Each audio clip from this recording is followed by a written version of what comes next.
इस देश में प्रधानमंत्री कह रहे हैं कि हमने जनधन खाते खुलवाए। बहुत बढ़िया, बजाओ ताली। और खाते जब खुलवाए तो 500-500 रुपया आपसे डलवाए। देश का पॉपुलेशन प्रधानमंत्री हमेशा बोलते रहते हैं, क्या कहते हैं? 125 करोड़। अरे 125 करोड़ में से 50 करोड़ भी यदि खाता खुला तो 50 करोड़ गुना 500 रुपया कितना हुआ? जोड़ते रहिए, सुन्ना डालते रहिए। और एनपीए किसका माफ किया गया? किसका कर्जा माफ किया गया? किसान का। किसका माफ किया गया? अंबानी जी का। कितना कर्जा माफ हुआ है सोच के बताइए। उसका फिगर आपको पता है? आपको घर में जितना कमरा होगा सब में भी रखिएगा तब भी जो है बाहर रह जाएगा। 3,16,500 करोड़ रुपया कर्जा माफ किया गया है। और 3 लाख रुपया मोदी जी किससे मांग रहे हैं? आरबीआई से। और नहीं दिया तो पटेल जी को क्या बोले? Okay tata bye bye sayonara. 3 lakh crore. और 3 लाख करोड़ का एक और रहस्य और तिलिस्म है, उसको भी समझ लीजिए। जब नोटबंदी की गई तब प्रधानमंत्री ने लाल किले से कहा, बेहतरीन झूठ बोलते हैं लेकिन सामने से देखिएगा ना आपका दिल कहेगा कि कुछ भी हो इस बंदे को तो झूठ बोलने के लिए ऑस्कर मिलना चाहिए। माइक पे खड़ा होकर के उन्होंने कहा कि नोटबंदी के बाद 3 लाख करोड़ रुपया काला धन वापस आया है।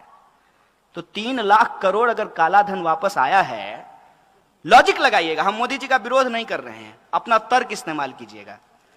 तो मेट्रो बनाने के लिए 1 लाख करोड़ जापान से कर्जा लेने की जरूरत है? सोचिए ना सर, सोचिए, समझ में आ जाएगा। अरे कोई जन्मजात मोदी विरोधी थोड़ी हम पैदा हुए थे, उनका विरोध करने में मजा थोड़ी आता है। It's bad job, it's not a good job. क्यों करना पड़ रहा है? इसलिए करना पड़ रहा है कि बाप दादे ने जो पेड़ लगाए थे उसका मजा हमने लिया। इस देश में यदि बाबा साहब भीमराव अंबेडकर का संविधान नहीं होता तो इस देश में पब्लिक एजुकेशन पे पैसा खर्च नहीं होता और पब्लिक एजुकेशन के भीतर एक ही बेंच पे ब्राह्मण और दलित का बच्चा एक साथ बैठ करके पढ़ाई नहीं कर रहा होता। यह है संविधान की ताकत। यह संविधान किसी एक जाति, किसी एक धर्म के लिए नहीं है। यह संविधान इस देश के लिए है और देश देश के लोगों से बनता है तो लोगों के हक और अधिकार के लिए है, न्याय और बराबरी के लिए है। ये जो संविधान की ताकत है उससे जो हमने पढ़ाई की है, ये हमारी जिम्मेवारी है कि हम इसकी रक्षा करें। उसी प्रोसेस में आप ये देखिए कि 1 लाख करोड़ रुपया कर्जा ये ले लिए हैं। नारा क्या लगा रहे हैं? Made in India.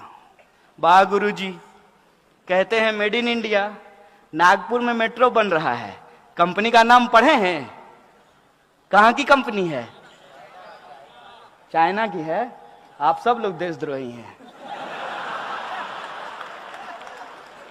कहां की कंपनी है? अभी आप सब लोग भी चाइना बोल रहे हैं। आप जी न्यूज क्यों नहीं देखते हैं? आप लोग जी न्यूज देखा कीजिए। यह है मेक इन इंडिया। क्या इस देश की किसी कंपनी के पास इतना स्किल नहीं था क्या? क्योंकि एक नारा है ना, स्किल इंडिया। तो क्या इस इंडिया में इतना स्किल नहीं था कि नागपुर का मेट्रो वो बना सके? नहीं था इनके हिसाब से। क्योंकि ये स्किल इंडिया नहीं है, इसका एस साइलेंट है, यह है एक्चुअली किल इंडिया। और नोटबंदी से इस देश के छोटे छोटे जो उद्योग धंधा करने वाले लोग थे, जो छोटे छोटे व्यापारी थे, उनके उद्योग धंधों को तबाह कर दिया गया और पैसा आपसे लेकर के पूंजीपतियों को दे दिया गया। और जब आरबीआई ने कहा कि इससे ज्यादा नहीं कर सकते भाई, सितार के तार को इतना ही खींचिए जितना में सुर भी निकले, ऐसा ना हो कि टूट जाए। उर्जित पटेल कहा ओके बाय बाय। यह है इस देश के इंस्टीट्यूशन की हालत। एक एक इंस्टीट्यूट को आप उठा करके देख लीजिए। आप चुनाव आयोग को देख लीजिए, आप सीबीआई को देख लीजिए, आप आरबीआई को देख लीजिए, और आप पब्लिक सेक्टर यूनिट जो है उसकी स्थिति देख लीजिए। हर पब्लिक सेक्टर यूनिट को कहा गया कि आपको शौचालय बनवाने हैं, लेकिन शौचालय बनाएगा कौन? आरएसएस के 600 संगठन हैं, 600, और किसी को ठेका नहीं देना है। किसको देना है? यदा सदा वत्सल्य, सुबह सुबह जो जाकर के करेंगे उसको ही ठेका देना है। और वो क्या किया? वो सुबह में बाथरूम बनाया, शाम में लेकर के घर गया। हम तो पूछना बंद कर दिए हैं कि 15 लाख हमारे खाते में आया कि नहीं आया। हम तो सिर्फ ये सरकार से जानना चाहते हैं कि जो बाथरूम आपने बनवाया उसमें पानी आता है कि नहीं आता है। जब लोगों को जोर से आ जाए तो पानी मिलेगा कि नहीं मिलेगा, हम तो ये पूछना चाहते हैं। किसी चीज का कोई हिसाब नहीं है। और भावनात्मक बातें, जैसे गांधी जी का चश्मा स्वच्छ भारत के पोस्टर पे लगा दिया है। ऐसा लगता है कि गांधी से कोई उसका चश्मा छीन करके सावरकर के सर पे लगा दिया हो। मैं कैसे महसूस करते होंगे आप कल्पना कीजिए। थोड़ा जो अपना इमेजिनेशन पावर है उसको देखिए कि सामने में एक बैनर हो जिसपे एक तरफ गांधी हो और दूसरे तरफ मोदी हो, तो गांधी जी को कैसा महसूस कर लगता होगा? अरे यार कहां फंस गए। इससे अच्छा तो राष्ट्रपिता नहीं होते। माने जो लोग मार करके मिठाई बांटी और उस हत्या को बध बताया, बध। अगर मैं गलत बोल रहा हूं तो मुझे बताइएगा। गांधी हत्या को ये लोग गांधी बध बोलते हैं। वही लोग सत्ता में आकर के कितना बेहतरीन एक्टिंग करते हैं मोदी जी, समझिए। जब वो गांधी पे फूल डाल रहे होते हैं, कितना बेहतरीन एक्टिंग है। कितना बेहतरीन एक्टिंग है जब वो बाबा साहब अंबेडकर के फोटो पे माला चढ़ा रहे होते हैं। क्योंकि उनका सोच क्या है? सोच है उनका कि गटर में उतरने से आध्यात्मिक सुख मिलता है। गजब का प्रधानमंत्री हो यार। तो उनका एक वीडियो आया था, योगा कर रहे थे। मन किया कि पूछ लें कि गटर में कब उतरिएगा आध्यात्मिक सुख के लिए। कर्मयोगी नाम का एक पुस्तक लिखे जिसमें बोले कि गटर में उतरने से आध्यात्मिक सुख मिलता है। और उससे भी ज्यादा हमारे यहां बिहार में एक शब्द कहते हैं, ढीठ। ढीठ, ढीठ कहने का मतलब यह है कि आप कुछ भी कहिए, दोनों कान का इस्तेमाल करेंगे, एक से सुनेंगे दूसरे से निकालेंगे, और मुंह से मन की बात करते रहेंगे, जनता कहीं भी जाए। प्रधानमंत्री कहते हैं कि गटर के गैस से चाय बनाई जा सकती है। उनको गटर का गैस दिख जाता है। आपको गैस दिखा है? आप घर में एलपीजी यूज करते हैं ना, तो एलपीजी जो होता है उसमें स्मेल नहीं होता है ओरिजिनली, तो उसमें एक स्मेल मिलाया जाता है ताकि जब लीकेज हो तो लोगों को पता चल जाए कि गैस लीक हो रहा है। प्रधानमंत्री के पास अद्भुत कला है कि गैस भी देख लेते हैं। आंख है कि एक्सरे मशीन है, आप देख लीजिए। ऐसे ही थोड़ी उनको अवतार साबित किया गया है। तो बोले कि एक जब हम जा रहे थे तो गैस से जो है हमने देखा कि लोग चाय बना रहे हैं। अब इसको कोई भी कह देगा कि झूठ है। खुद प्रधानमंत्री के बगल में जब वो भाषण दे रहे होते हैं तो एक आदमी खड़ा होता है एसपीजी का, ऐसे करके, तो वो कहता होगा कितना बड़ा झूठा है यार। क्योंकि वो दिन रात उनके साथ रहता है। अरे अभी तो आए थे रास्ते में, कहां कोई जो है नाली के गैस से चाय बना रहा था, कितना झूठ बोलता है यार। तो बोले कि गैस से चाय बनती है। अब देखिए एक बड़ी मार्मिक बात है यहां पे कि गैस से चाय बनती है, ना दिखने वाली गैस आपको दिख जाती है, लेकिन उस गैस से इंसान मरते हैं ये आपको नहीं दिखता है।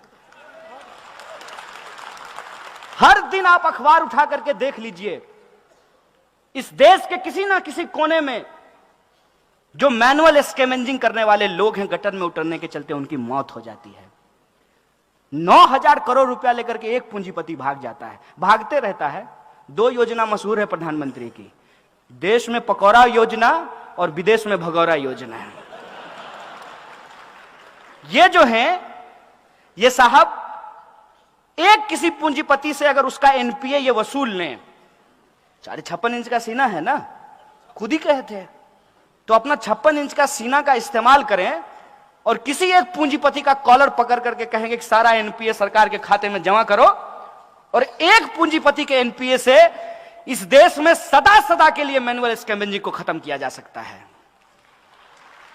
लेकिन प्रायोरिटी होगी तब ना। प्रायोरिटी जनता कभी थी ही नहीं। इस देश के दलित, किसान, मजदूर, आदिवासी, महिला, अल्पसंख्यक, ये इनके एजेंडे में कभी शामिल ही नहीं थे। और इस पे यदि आपको भरोसा नहीं होता है, प्रधानमंत्री का बयान जब वो मुख्यमंत्री थे तब का आप जाकर के सुन लीजिए। पैसा नहीं लगेगा, जियो धन धनाधन। अब क्या वो बनाए अपने प्रचार के लिए, तो हम यूज कर लेते हैं अपने प्रचार के लिए। आप YouTube पे जाके सुनिए। 2002 दंगे के बाद जब पत्रकार ने प्रधानमंत्री से पूछा कि आप रिलीफ कैंप में क्यों नहीं जाते हैं, तो जानते हैं प्रधानमंत्री ने क्या कहा था? प्रधानमंत्री ने कहा था कि वो बच्चा पैदा करने का खान है, वहां जाकर के क्या करेंगे। ये प्रधानमंत्री के शब्द हैं। जिसको आप योगी समझ रहे हैं वो ढोंगी है, कंप्लीट ढोंगी है। और इसको मैं प्रूव कर सकता हूं कि ढोंगी कैसे है। सन्यासी किसको कहते हैं? मैं हिंदू धर्म पे बहस करने के लिए तैयार हूं। बुलाइए किसी भी आरएसएस के प्रकांड पंडित को, मैं उससे बहस करना चाहता हूं।